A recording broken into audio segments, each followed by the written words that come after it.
علامہ فخر الدین رازی رحمۃ اللہ علیہ نے تفسیر کبیر کے پارہ نمبر 2 کے اندر لکھا ہے کہ 10 لوگوں کی دعا جو ہے وہ اللہ کی بارگاہ میں مستجاب ہے، اللہ کی بارگاہ میں قبول ہے۔ اب وہ 10 کون سے خوش نصیب ہیں جن کی دعا اللہ کی بارگاہ میں قبول ہے؟ پہلا فرمایا العالم، کہ عالم کی دعا اللہ کی بارگاہ میں ہر وقت قبول ہے۔ دوسرا فرمایا والمتعلم، طالب علم کی دعا بھی اللہ تبارک و تعالیٰ کی بارگاہ میں ہر وقت قبول ہے۔ اور تیسرا فرمایا وصاحب حسن خلقی، حسن اخلاق والے آدمی کی جو دعا ہے وہ بھی اللہ کی بارگاہ میں قبول ہے۔ یعنی ایسا بندہ ہے کہ اس کے اخلاق بڑے پیارے ہیں، جب بھی کسی سے بات کرتا ہے مسکرا کے بات کرتا ہے، بات بات پہ منہ نہیں بناتا، بات بات پہ اس کو غصہ نہیں چڑھتا، تو ایسے آدمی کی جو دعا ہے وہ اللہ کی بارگاہ میں مستجاب ہے، اللہ کی بارگاہ میں قبول ہے۔ چوتھا آدمی فرمایا والمرید، کہ مریض بندے کی جو دعا ہے وہ بھی اللہ کی بارگاہ میں قبول ہے۔ اس لیے تو جب کوئی مریض ہو جائے تو اس کی عیادت کرنے کا حکم ہے کہ اس کی عیادت کی جائے، کہ اس کی عیادت کرنے جائیں گے وہ ہمارے لیے ہاتھ اٹھا کے اللہ کی بارگاہ میں دعا مانگے گا اور ہمارا بیڑا پار ہو جائے گا۔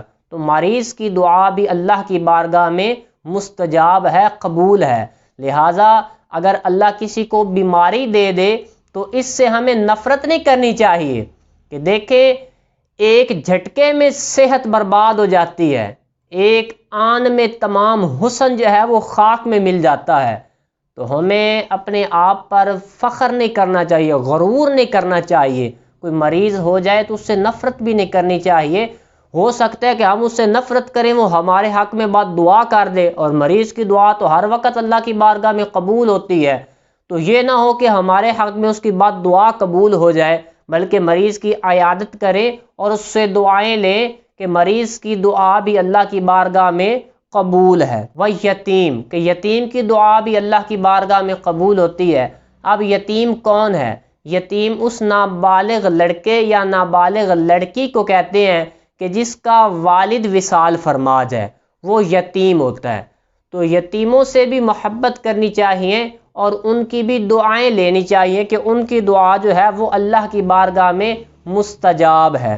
آگے فرمایا چھٹے نمبر پہ ہے غازی، کہ غازی کی دعا بھی اللہ کی بارگاہ میں قبول ہے۔ غازی اس خوش نصیب مسلمان کو کہتے ہیں جو اسلام کی سربلندی کے لیے جہاد کرنے گیا اور وہاں سے صحیح سلامت واپسی لوٹ آیا، تو اس مسلمان کی دعا بھی قبول ہوتی ہے۔ ویسے آج کل غازی ہیں نہیں، وہ غازی پہلے والے دور تھے جو اسلام کی خاطر لڑتے تھے۔ یہ ریاست کی خاطر لڑنا یا ملک کی خاطر لڑنا یا چند اشخاص کی جنگ کے لیے لڑنا، یہ نہ غازی ہیں نہ شہید ہیں۔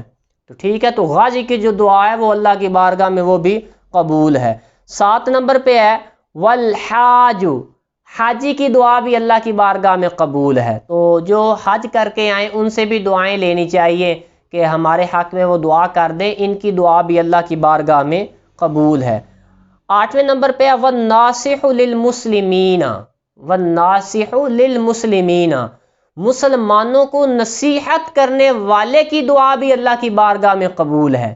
یعنی ہمارا ایک ایسا مسلمان بھائی ہے جو اپنے مسلمانوں کو نصیحت کرتا ہے، خیر خواہی کرتا ہے کہ بھائی برائی نہ کیا کرو، نیکی کی طرف آؤ، نمازیں ادا کرو، جھوٹ نہ بولو، تو ایسے خیر خواہ مسلمان کی دعا بھی اللہ کی بارگاہ میں قبول ہے۔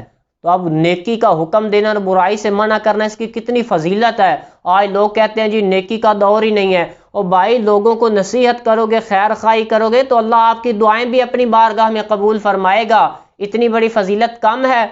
تو 9ویں نمبر پر ارشاد فرمایا جس کی دعا قبول ہوتی ہے والولد المطیع لابویہ، کہ ایسا بیٹا جو اپنے والدین کا فرما بردار ہے، اپنے والدین کی اطاعت کرنے والا ہے، اس کی دعا بھی اللہ کی بارگاہ میں قبول ہے۔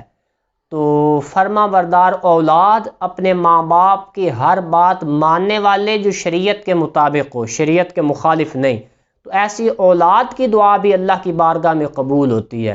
تو ایسے خوش نصیب جو اپنے والدین کے ادب کرنے والے ہیں ان سے بھی ہمیں دعائیں کروانی چاہیے۔ 10ویں نمبر پہ جس کی دعا قبول ہوتی ہے نا، وہ بڑی دلچسپ بات ہے۔ وہ فرمایا والمرأۃ المطیع لزوجہا، کہ ایسی عورت جو اپنے شوہر کی فرما بردار ہے اس کی دعا بھی اللہ کی بارگاہ میں قبول ہوتی ہے. ایسی عورت ہے کہ اپنے شوہر کی بات نہیں ٹالتی، اپنے شوہر کی فرما برداری کرتی ہے، شوہر کی اطاعت گزار ہے، تو اس نیک زوجہ کی دعا بھی اللہ کی بارگاہ میں قبول ہے. تو یہ 10 خوش نصیب افراد میں نے آپ کو بتائے جن کی دعا اللہ کی بارگاہ میں قبول ہے. تو ہمیں ان کی دعائیں لینی چاہیے، ان کی بد دعائیں نہیں لینی چاہیے. اللہ ہمیں عمل کرنے والا بنائے.